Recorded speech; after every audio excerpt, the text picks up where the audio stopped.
ओम शांति। ओम शांति। आज की तारीख है 6 नवंबर 2024। साकार महावाक्य। बाबा कहते मीठे बच्चे, बाबा की दृष्टि हद और बेहद से भी पार जाती है। बाबा की दृष्टि हद और बेहद से भी पार जाती है। तुम्हें भी हद अर्थात सतयुग, बेहद अर्थात कलयुग से पार जाना है।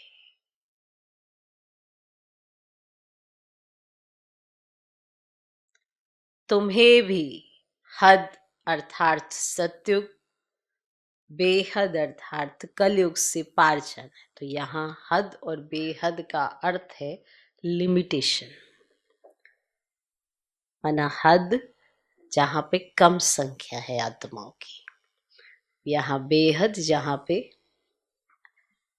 अच्छी संख्या है आत्माओं की। इस धरा पर बहुत सारी आत्माएं अभी नीचे उतरी हुई है, वो है बेहद। है ना, शब्दों का तो उपयोग वही है लेकिन अर्थ थोड़ा अलग है। इसीलिए जब बाबा समझाते हैं तो उसको ध्यान से सुनेंगे तो पता पड़ेगा बाबा ने कौन सा शब्द किस चीज के लिए यूज किया है। ऐसे नहीं कि हद आपका लौकिक, बेहद माना बाबा का वो, तो यहाँ पे हद और बेहद का अंतर है। इसलिए बड़े ध्यान से सुनना होता है कि जब बाबा हद कहता है तो संख्या की भी बात हो रही है। जैसे लिमिट है, जैसे आत्माओं की लिमिट है सत्युग की कितनी, 9 लाख, तो ये हद माना लिमिट है। और बेहद की कलयुग की अभी कितनी है, तो अब आप देखो कितना है, कितना अंतर है, कितना अंतर है। तो यहाँ पे हद और बेहद लिमिटेशन की बात हो रही है कि संख्या कितनी कम और जास्ती है। तो सत्युग में हद है माना थोड़ा लिमिट है, और बेहद में माना यहाँ टू मच है। ओके, तो बाबा की दृष्टि हद और बेहद से भी पार जाती है। तुम्हें भी हद माना सत्युग, बेहद माना कलयुग से पार जाना है। आज का प्रश्न, ऊंचते ऊंच ज्ञान रत्नों की धारणा किन बच्चों को अच्छी होती है? ऊंचते ऊंच ज्ञान रत्नों की धारणा किन बच्चों को अच्छी होती है? ऊंचते ऊंच ज्ञान रत्नों की धारणा किन बच्चों को अच्छी होती है? ना, ज्ञान रत्न तो सबको मिल रहे हैं, पर ऐसे कौन से बच्चे हैं जिन्हें ये धारणा अच्छी होती है? ऊंचते ऊंच ज्ञान रत्नों की धारणा किन बच्चों को अच्छी होती है? उत्तर, जिनका बुद्धि योग एक बाप के साथ है। जिनका बुद्धि योग एक बाप के साथ है, पवित्र बने हैं, पवित्र बने हैं, उन्हें इन रत्नों की धारणा अच्छी होगी। उन्हें इन रत्नों की धारणा अच्छी होगी। जिनका बुद्धि योग एक बाप के साथ है, पवित्र बने हैं, उन्हें इन रत्नों की धारणा अच्छी होगी। इस ज्ञान के लिए शुद्ध बर्तन चाहिए। इस ज्ञान के लिए शुद्ध बर्तन चाहिए। उल्टे सुल्टे संकल्प भी बंद हो जाने चाहिए। उल्टे सुल्टे संकल्प भी बंद हो जाने चाहिए। बाप के साथ योग लगाते लगाते बर्तन सोना बने तब रतन ठहर सके। बाप के साथ योग लगाते लगाते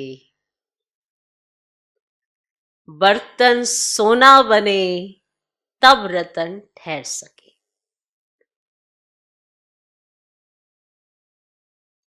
तो जिनका बुद्धि योग एक बाप के साथ है, पवित्र बने हैं, उन्हें इन रत्नों की धारणा अच्छी होगी। इस ज्ञान के लिए शुद्ध बर्तन चाहिए, उल्टे सुल्टे संकल्प भी बंद हो जाने चाहिए।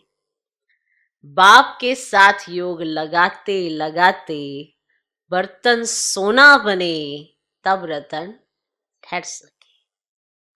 योग लगाते लगाते बर्तन सोना बने तब रतन ठहर सके। ओम शांति। मीठे मीठे रूहानी बच्चों को रूहानी बाप बैठ रोज रोज समझाते हैं। अब ये तो समझाए है बच्चों को, ज्ञान, भक्ति और वैराग्य का ये सृष्टि चक्र बना हुआ है। ज्ञान, भक्ति और वैराग्य का ये सृष्टि चक्र बना हुआ है। बुद्धि में ये ज्ञान रहना चाहिए। तुम बच्चों को हद और बेहद से पार जाना है, और बाप तो हद और बेहद से पार है, उनका भी अर्थ समझना चाहिए ना। अब रूहानी बाप बैठ समझाते हैं। ये भी टॉपिक समझानी है कि ज्ञान, भक्ति पीछे है वैराग्य। अब ज्ञान को कहा जाता है दिन। क्या कहा जाता है? दिन।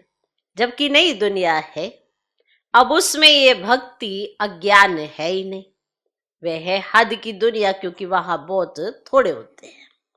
फिर आहिस्ते आहिस्ते वृद्धि होती है। आधा समय बाद भक्ति शुरू होती है। वहां संन्यास धर्म होता ही नहीं, संन्यास व त्याग होता नहीं। कहां? फिर बाद में सृष्टि की वृद्धि होती है, ऊपर से आत्माएं आती जाती हैं, यहां वृद्धि होती रहती, हद से शुरू होती है, बेहद में जाती है। क्लियर? अब यहां पर वृद्धि की बात हुई है कि माना लिमिटेशन की बात हुई है कि आत्माएं शुरू में हद में होती हैं, माना कम होती है, फिर वो वृद्धि को जाती रहती है, तो इसे बेहद में जाती है। तो बाप की तो हद और बेहद से पार दृष्टि जाती है। जानते हैं हम हद में कितने थोड़े बच्चे होते हैं? जानते हैं हद में कितने थोड़े बच्चे होते हैं? फिर रावण राज्य में कितनी वृद्धि हो जाती है। अब तुमको हद और बेहद से भी पार जाना है। सतयुग में कितनी छोटी दुनिया है, वहां संन्यास व वैराग्य आदि होता ही नहीं। बाद में द्वापर से लेकर फिर और धर्म शुरू होते हैं। संन्यास धर्म भी होता है जो घर बार का संन्यास करते हैं, ये भी बाद में आता है। जो घर बार का संन्यास करते हैं, सबको जानना चाहिए ना, सबको जानना तो चाहिए ना। उनको कहा जाता है हठ योग और हद का संन्यास। सिर्फ घर बार छोड़ जंगल में जाते हैं। द्वापर से भक्ति शुरू होती है। अब ज्ञान तो होता ही नहीं। ज्ञान माना सत्युग त्रेता सुख, भक्ति माना अज्ञान और दुख। तो ये अच्छी रीति समझाना होता है। फिर दुख और सुख से पार जाना है, हद बेहद से पार। मनुष्य जांच करते हैं ना, कहां तक समुद्र है, आसमान है, बहुत कोशिश करते हैं, परंतु अंत पा नहीं सकते। एरोप्लेन में जाते हैं, अब उसमें भी तो इतना तेल चाहिए ना जो फिर वापस भी लौट आए। बहुत दूर तक जाते हैं, परंतु बेहद में तो जा नहीं सकते, हद तक ही जाएंगे, है ना। जो लिमिट है उस तक ही जाएंगे। तुम तो हद बेहद से पार जाते हो। अभी तुम समझ सकते हो, पहले नई दुनिया में हद है, माना लिमिट है। वो तो थोड़े मनुष्य होते हैं, उसको सतयुग कहा जाता है। तुम बच्चों को रचना के आदि मध्य अंत की नॉलेज होनी चाहिए ना। ये नॉलेज और कोई में है ही नहीं। तुमको समझाने वाला है बाप है, जो बाप हद और बेहद से पार है, और कोई समझा ना सके। रचना के आदि मध्य अंत का राज समझाते हैं, फिर कहते हैं इससे भी पार जाओ। वहां तो कुछ भी रहता नहीं है, कितना भी दूर जाते आसमान ही आसमान है। इनको कहा जाता है हद बेहद से पार। कोई अंत पा नहीं सकते, कहेंगे बेअंत है। बेअंत कहना तो सहज है, परंतु अंत का अर्थ समझना चाहिए। अभी तुमको बाप समझ देते हैं। बाप कहते हैं मैं हद को भी जानता हूं, बेहद को भी जानता हूं। फलाने फलाने धर्म फलाने फलाने समय स्थापन हुए। दृष्टि जाती है सत्युग की हद तरफ, फिर कलयुग के बेहद तरफ, फिर हम पार चले जाएंगे जहां कुछ नहीं। सूर्य चांद के भी ऊपर हम जाते हैं, जहां हमारा शांति धाम स्वीट होम है। यूं सत्युग भी स्वीट होम है, वहां शांति भी है तो राज्य भाग्य सुख भी है, दोनों ही है। घर जाएंगे तो वहां सिर्फ शांति होगी, सुख का नाम नहीं लेते। अभी तुम शांति भी स्थापन कर रहे हो और सुख शांति भी स्थापन कर रहे हो। वहां तो शांति भी है और सुख का राज्य भी है। कहाँ? में। और मूल वतन में तो सुख की बात नहीं है, शांति शांति है। कहाँ? आधा कल्प तुम्हारा राज्य चलता है, फिर आधा कल्प के बाद रावण का राज्य आता है। अशांति है ही 5 विकारों से, देख लो। अशांति है ही 5 विकारों से। 2500 वर्ष तुम राज्य करते हो, फिर 2500 वर्ष बाद रावण राज्य होता है। माना सबकी स्मृतियां बदल जाती हैं, व्यवहार बदल जाता है, रावण की प्रवेशता हो जाती है सब में, तो सब मैपन में आ जाते हैं, अहंकार हो जाता है, मोरल्स रहते ही नहीं है, दैवी गुण खत्म हो जाते हैं। ये तब होता है जब रावण का राज्य शुरू होता है, उससे पहले नहीं होता। ठीक, उन्होंने तो लाखों वर्ष लिख दिया है, एकदम जैसे बुद्धू बना दिया है। 5000 वर्ष के कल्प को लाखों वर्ष कह देना, बुद्धू बना कहेंगे ना। जरा भी सभ्यता नहीं है। देवताओं में कितने दैवी सभ्यता थी, वह अब असभ्यता हो पड़ी है। कुछ नहीं जानते, आसुरी गुण आ गए हैं।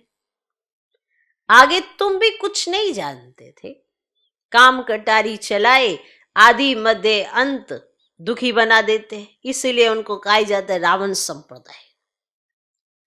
दिखाया है राम ने बंदर सेना ली। अब रामचंद्र त्रेता का, वहां फिर बंदर कहां से आए? और फिर कहते राम की सीता चुराई गई। ऐसी बातें तो वहां होती ही नहीं। त्रेता में भी ऐसी बातें नहीं, ना ही वहां बंदर सेना है, ना वहां पे कोई चोरी करता है। जब सामान तक की चोरी तो कोई करता नहीं, सब कुछ ओपन रहता है, तो फिर सीता की चोरी कैसे करना जब रावण ही नहीं? यहाँ तो कितना रावण राज्य है, तो कितने भी खजाने आप लॉकर में रखो, सब चोरी हो जाते हैं, सब चोरी कर लेते हैं, कैसे धोखा देते हैं। यहां सब चोरी हो जाते हैं, वहां कुछ चोरी नहीं होता है। तो फिर राम की सीता कैसे चुराई गई? राम की सीता है आत्माएं, जिनकी चोरी हो गई। रावण राज्य में मोरल्स खत्म हो गए, दैवी सभ्यता रही नहीं, तो सारी सीताएं चोरी हो गई। पर वो सीता जिसने एक राम के साथ लगन लगाई, तो फिर जब राम आया तो उसको समझ आई। अब किसको समझ आई? कोई मनुष्य सीता को नहीं, आत्माओं को समझ में आई। तो सारा खेल कैसे बनाया है? तो ऐसा तो कुछ है नहीं कि राम की सीता चुराई गई, ऐसी बातें तो वहां होती ही नहीं। जीव जानवर आदि 84 लाख योनियां जितनी यहां है, उतनी सत्युग त्रेता में थोड़ी होंगी।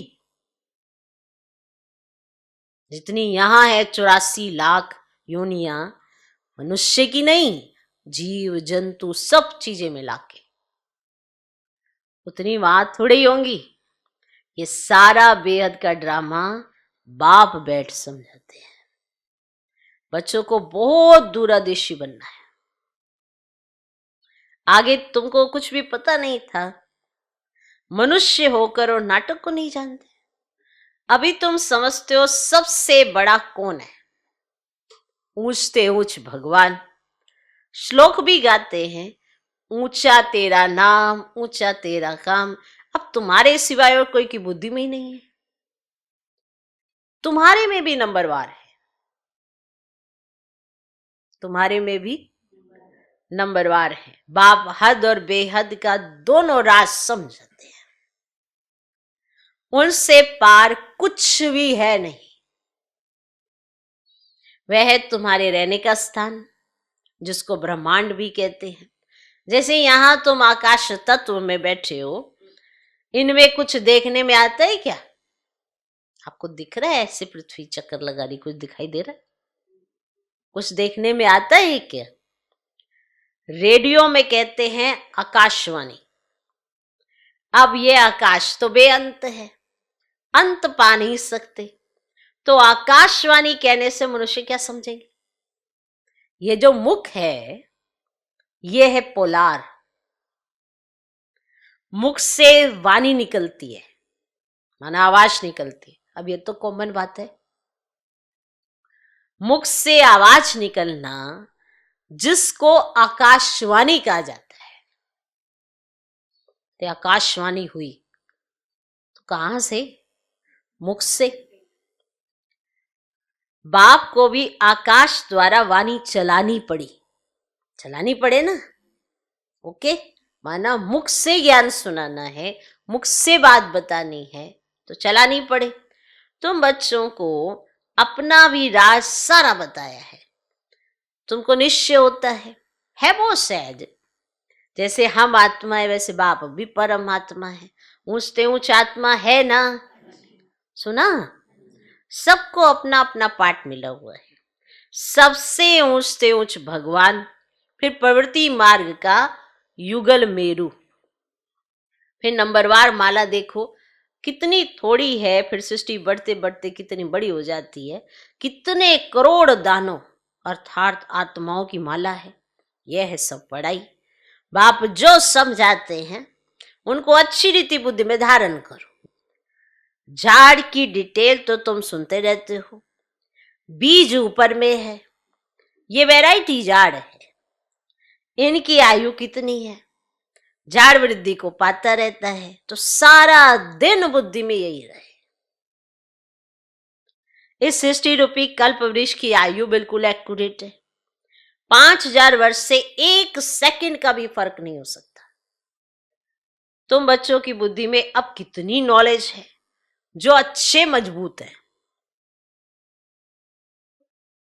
नहीं सोचा सब में है, नहीं, जो अच्छे मजबूत है। मजबूत तब होंगे जब पवित्र हो। इस नॉलेज की धारणा करने के लिए सोने का बर्तन चाहिए। फिर ऐसा सहज हो जाएगा जैसे बाबा के लिए सहज है। फिर तुमको भी कहेंगे मास्टर नॉलेजफुल। लिखो, इस नॉलेज की धारणा करने के लिए सोने का बर्तन चाहिए। अब ये सोने का बर्तन है हमारे कान, जिस कान से हमने व्यर्थ की बातों को एक्सेप्ट नहीं करना है, बाबा की बातें ही अंदर जाए।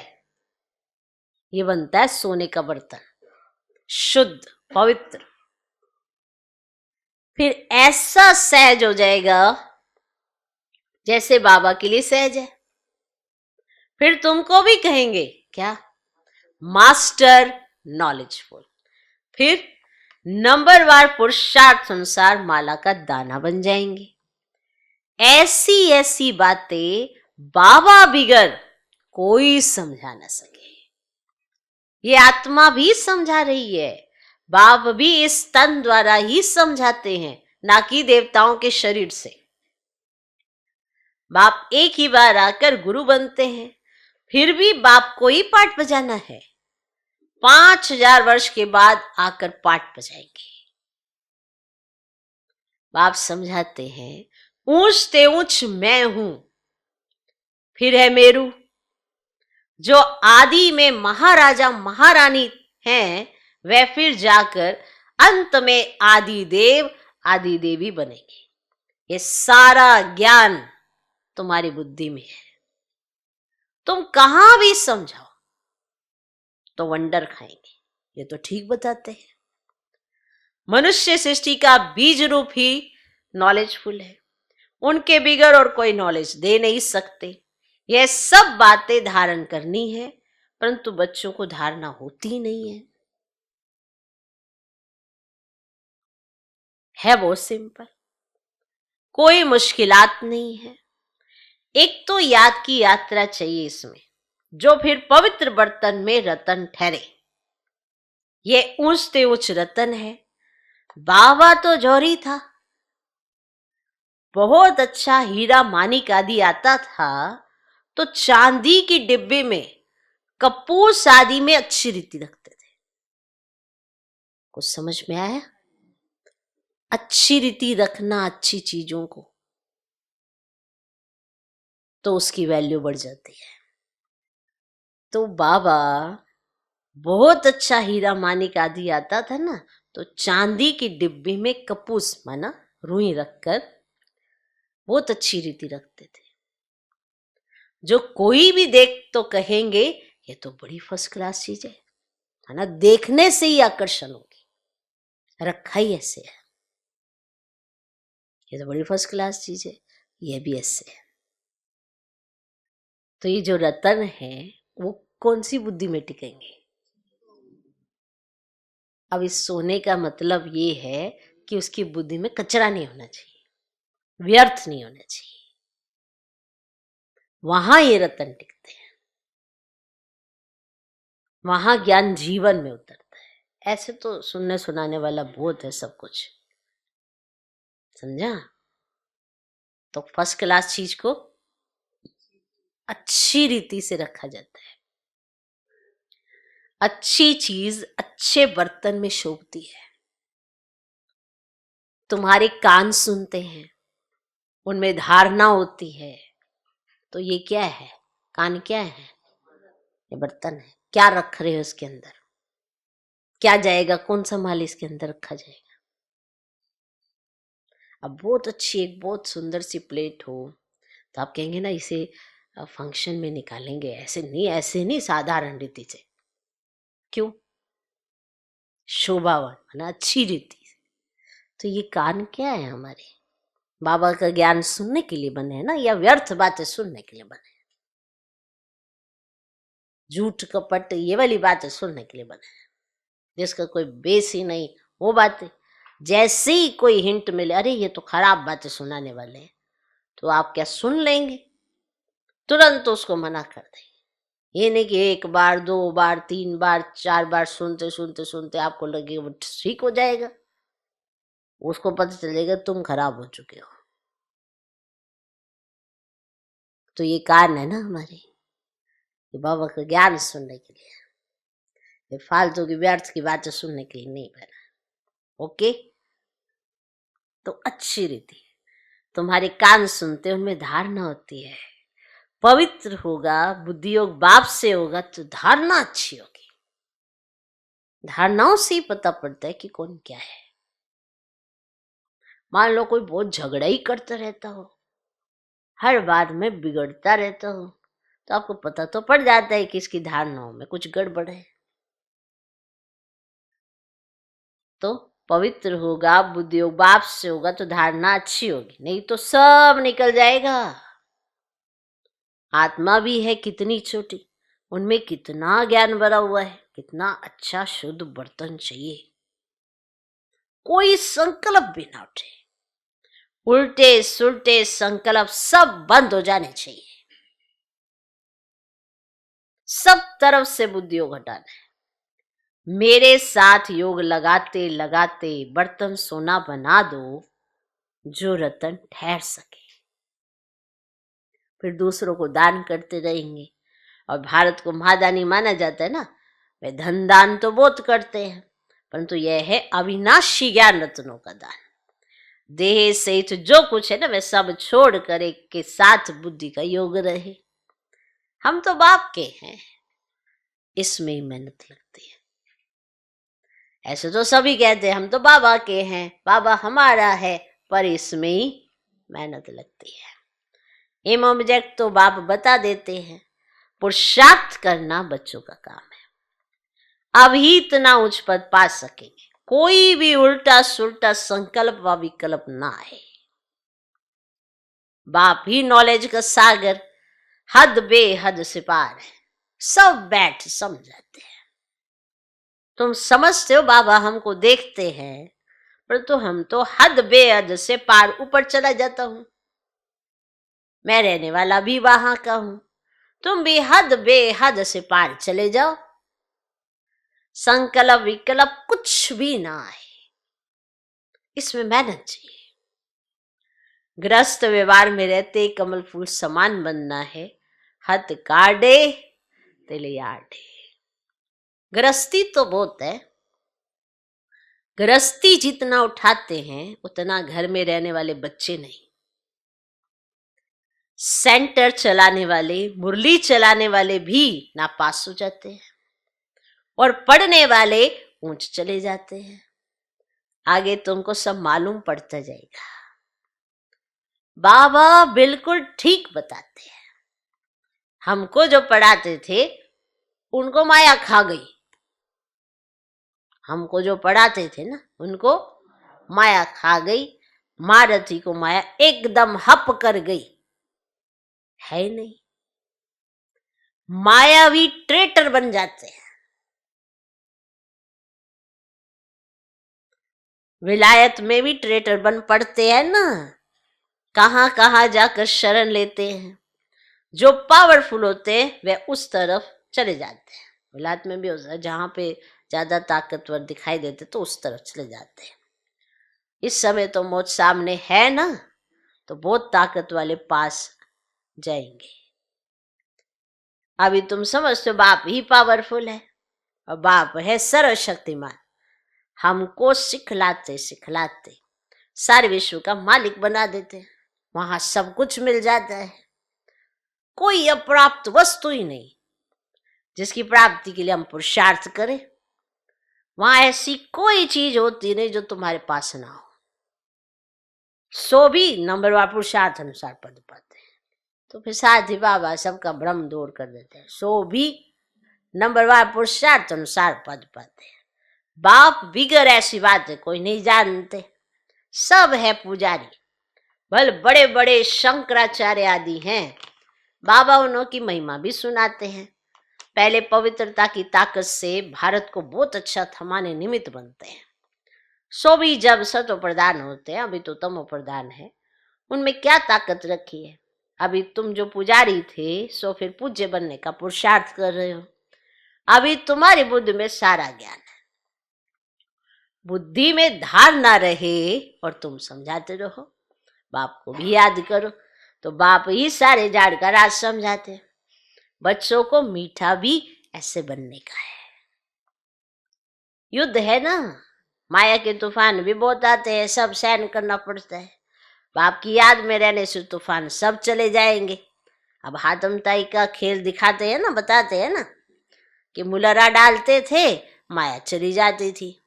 मुलरा निकालने से ही माया आ जाती थी।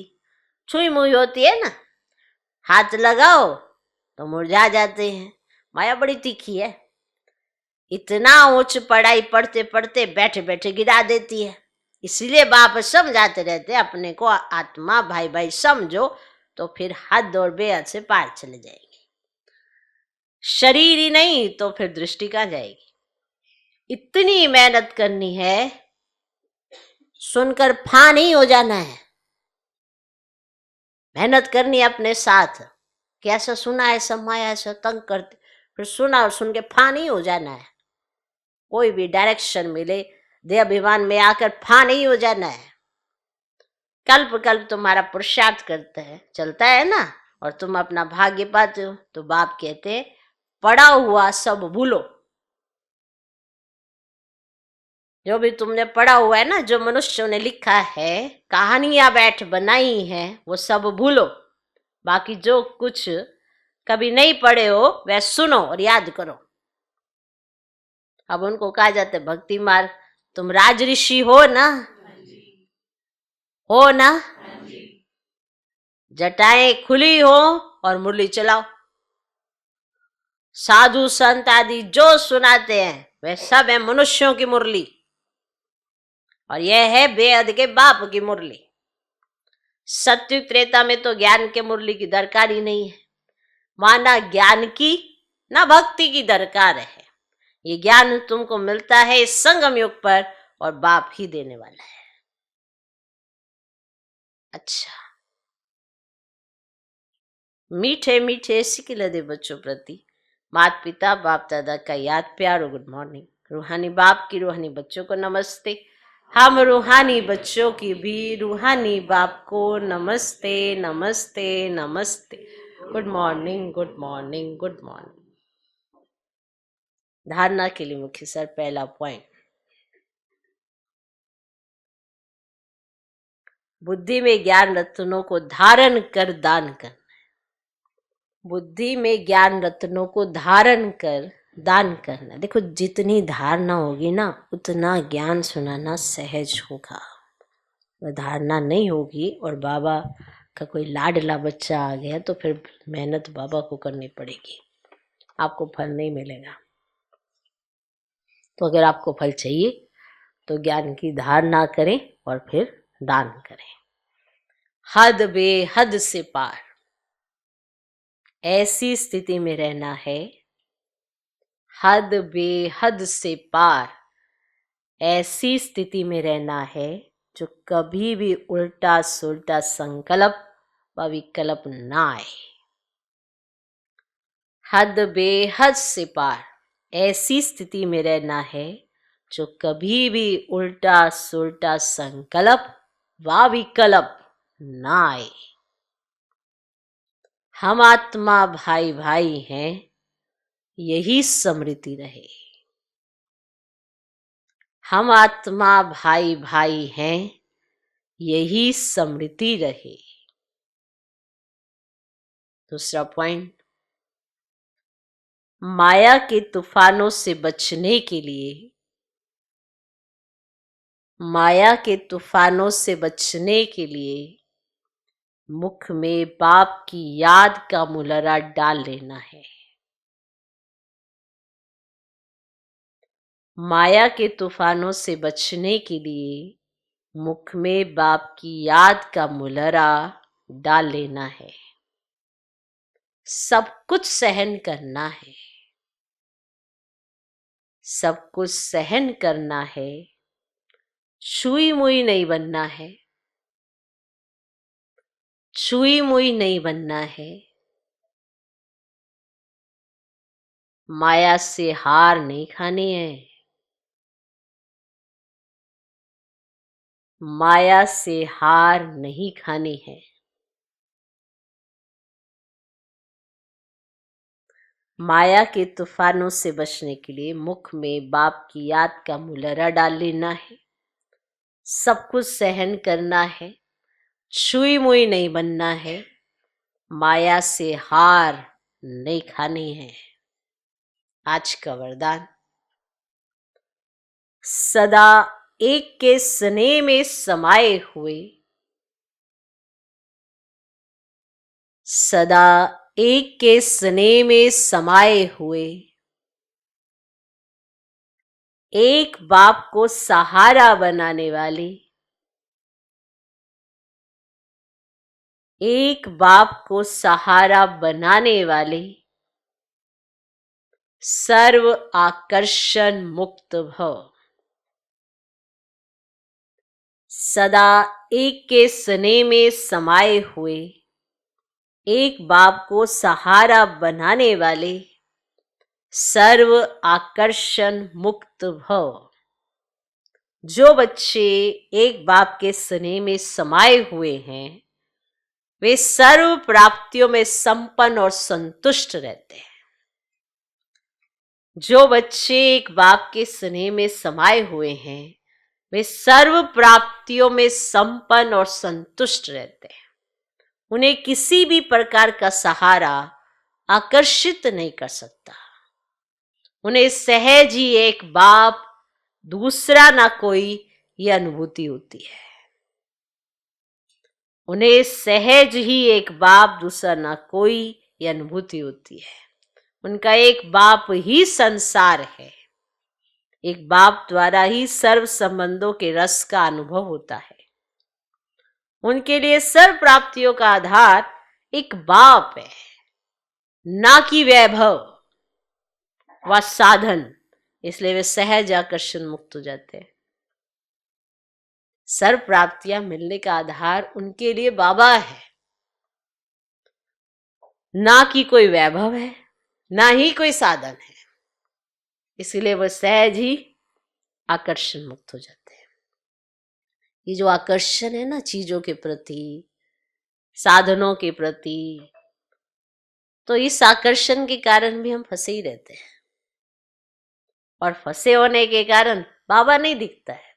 चाहिए चाहिए, ये भी होना चाहिए, वो भी होना चाहिए, फिर हम स्टोर करते रहते हैं, चीजें संभालते रहते हैं। मान लो कल हमारा शरीर छूट जाए और कोई हमारी पीछे से वो देखे अलमारी, कोई कहेगा सारी जगह ढूंढ लिया, ये चीज नहीं मिली, इसकी अलमारी में मिली। फिर क्या होएगा, क्या होगा? तो जो भी आकर्षण है, जिन चीजों के पीछे भागते रहते हो, तो बाबा से दूर होते जाते हो।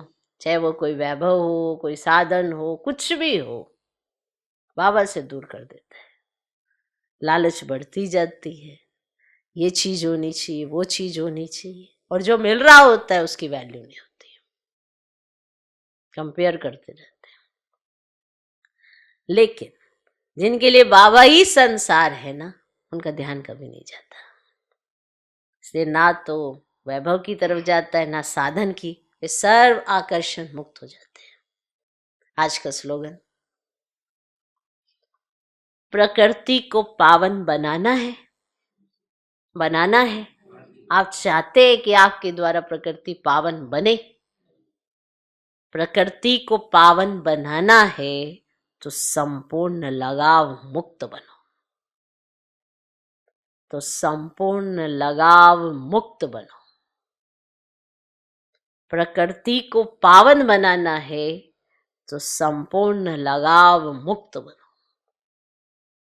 तो चेक करते रहो कहाँ कहाँ मेरा लगाव है, क्यों है, और अभी तक भी है तो आगे क्या होगा। तो अगर अभी तक भी लगावों में है, दूसरों के लगाव में है, अपनी देह के लगाव में है, तो प्रकृति को क्या सपोर्ट करेंगे, और प्रकृति आपको क्या सपोर्ट करेगी? नहीं करेगी। तो अगर प्रकृति को आप चाहते हैं कि आप भी निमित्त बने कि प्रकृति को पावन बनाने की, क्योंकि प्रकृति तो पावन होगी ही होगी, तो अभी आपको ये करना है कि आप संपूर्ण लगाव मुक्त बने। चाहे किसी भी चीज से, वस्तु, वैभव, व्यक्ति, हर चीज से लगाव मुक्त बने। तब प्रकृति को आप पावन बनाने के निमित्त बनेंगे। ओम शांति।